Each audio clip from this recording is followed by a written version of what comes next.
A water rescue on the James River over the Memorial Day weekend is a reminder to all of us, be safe when on the water. It's not the first water rescue of 2015, but the Department of Game and Inland Fisheries would like it to be the last. WDBJ7's David Kaplan spoke with officers and rescue officials today. He's live on the Roanoke River Greenway. David.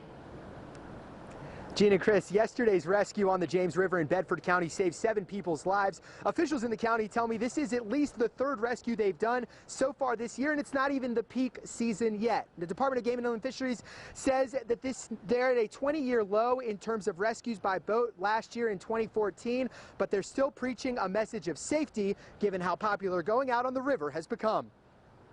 On May 1st, 13 boaters were rescued from Rotary Park in Salem. Many of their canoes capsized.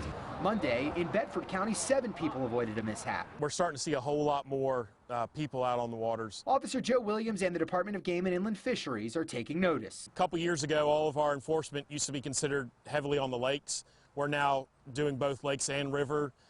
We've noticed a lot more recreation on the river. We try and give them all the tools and knowledge necessary to have a nice, fun day on the water. Perhaps the best evidence of more people on the water are businesses like Roanoke Outdoor Adventures.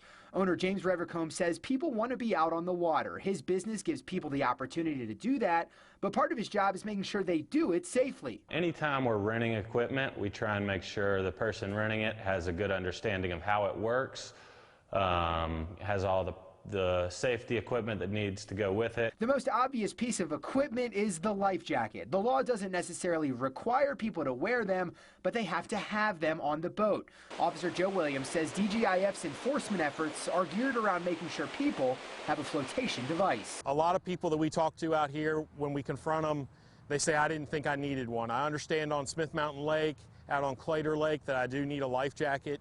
Down here on the Roanoke River, out on the James, not as much, but especially on the Roanoke River, people say, well, I didn't think I would need one out here.